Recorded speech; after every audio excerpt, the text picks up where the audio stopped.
Chase Leachy with the blue futon, and I'm probably late to the party because I waited to see it at IMAX theater, and you don't know, I gotta drive like an hour to go to a good movie theater where I'm at now.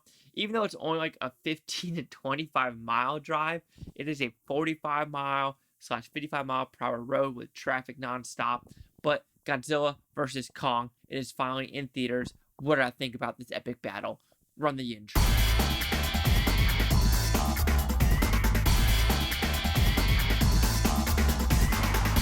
So Godzilla versus Kong, what's it about? Well, it's pretty simple. You have Godzilla, you have Kong, you have the human Godzilla people, you have the Kong Godzilla people, you have this hollow earth, which Alexander Skarsgård, he's connected to it because his brother tried to go into it, but he didn't make it out because the gravitational pull was like pew pew pew pew pew.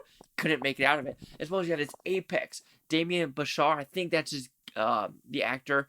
But anyway, he is Apex, and he's like, we need to get to Hollow Earth and get this Godzilla core radiation, so I need it for something. And you don't know what it's for until the very end of the movie, because it's really Godzilla versus Kong. But is it actually Godzilla versus Kong, or is there just a third monster? Which you kind of know there is going to be a third monster, because you know for a fact Godzilla versus Kong has to team up together, right? It won't ever just be Godzilla versus Kong. But with that, all those combined with Rebecca Hall, like I said, Alexander Skarsgård, Millie Bob Brown, Brian Tyree Henry, Julian Dennison, and others in this monster romp.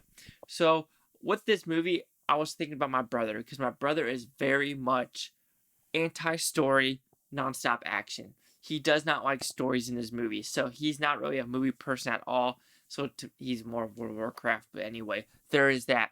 But the first 20 minutes, he would probably be bored with this movie because it is trying to get these characters, like I said, of Hollow Earth, the core of the Earth. Is this where Godzilla and King Kong and all these monsters are? Is that where they're from? Do we need to go down there to see if Kong wants to go home through this portal in Antarctica? So there's weird story elements like that. But this is stupid. Okay, I won't call it stupid, but it is a turn off your brain. Just have a good time at the box office, and sometimes we need that. Are there flaws with the story? Absolutely. Like this little, little deaf girl. Yeah, she's deaf. Yeah, correct. And with that, we're gonna have her go through this gravitational pull and do all this stuff with the adults. Like, she's doing everything with the adults. It's like, I mean, don't you want to, be like, hey, maybe you should sit this one out? Nope, she's on everything. As well as there's a lot of disbelief of like, now the Earth has these weird tunnels, like Elon Musk tunnels that go from Pensacola, Florida, all the way to Hong Kong. You're just like, whoa, where did this technology come from? This is absolutely cray-cray. And then, okay, and to the Godzilla side of the story, which I just have very disbelief with, is how these three characters can get through this state-of-the-art Apex character, or Apex facility, just nonstop. I mean, they are going everywhere without, they're just like, oh, it's this door. Oh, it's this door. And no one is stopping them. There's no scanning IDs or anything like that. But that's just, a small trouble with that. The Kong side is actually more interesting with Kong, wanting to help humans at some level, can do sign language. And I did enjoy that aspect of, like, getting to know Kong and what he's wanting to do for the humans. And, him liking some humans and other ones. Because he would, like, look through these pods and be like, do I like anyone in them? Nope. And you're just like, I like that. I like that side of the story of, Kong having some, emotional, grip to him of like, I like those characters. And having that monster-human connection actually works in a movie like this because it makes you want to vote for them. Godzilla kind of has that, where he's kind of just wants to be on his own unless there's another alpha around there. But he is destroying these cities, and he really doesn't care about humans. He's just there to destroy the other alpha. And with that, it's hard to connect with Godzilla, but you have that connection with Kong, even though you do have that fun connection with Godzilla. And if you watch my first reaction review, I had some, funny issues with it. First one, there's a massive attack at the Apex Center in the beginning where Godzilla just destroys this facility, right? And CNN crying on says like 6 dead.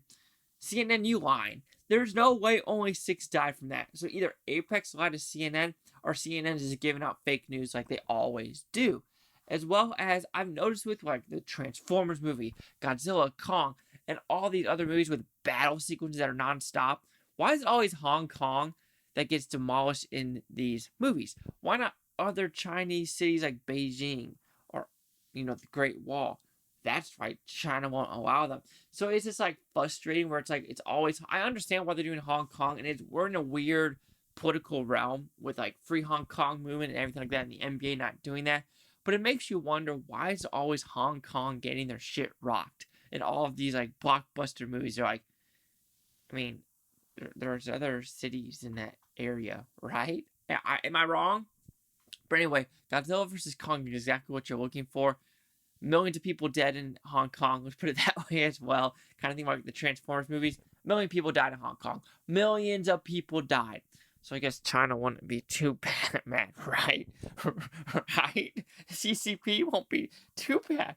But anyway, it's a fun movie to watch in theaters. And that's what this thing is. Watch it in IMAX theaters if you can, because it's that fun of a movie to watch. Literally, there's great camera moments of like the camera shoulder cam on Godzilla going or on Kong, and you love that POV view of the film. But anyway, what am I going to give Godzilla vs. Kong? I'm giving it a 4 out of 5 blue futons because it's at 80%. So see the critics' news scores gave this film. So you have critics a 76% with 290 of them, and the audience score 93 with over 5,000. Here's critic consensus. Delivering squarely on its title, Godzilla vs. Kong swats away character development and human drama to deliver all this spectacle you'd expect from a giant monsters slugging it out. I'm gonna have to agree. I feel like it says drama. There is some with, the Kong side, and let's just forget about the Godzilla side, because that side is so weak with, Kyle Chandler's character about Monarch. I think that's the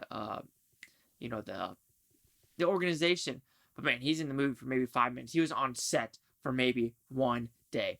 But anyway, you get the 76, the 80, or the 93. Chase out the Blue Futon. Like, comment, subscribe. One of the things Bluetoontopia. You Blue Futonians, thank you for watching and have a great day. Peace and love, peace and love. I love everyone. And what team am I on? Easy. Team Kong. Like, duh. Anyway, I'm expecting WB and Universal to team up to make a new Godzilla vs. Kong ride. That is 100% happening at one of the Universal Studios. Bar freaking none. It's happening.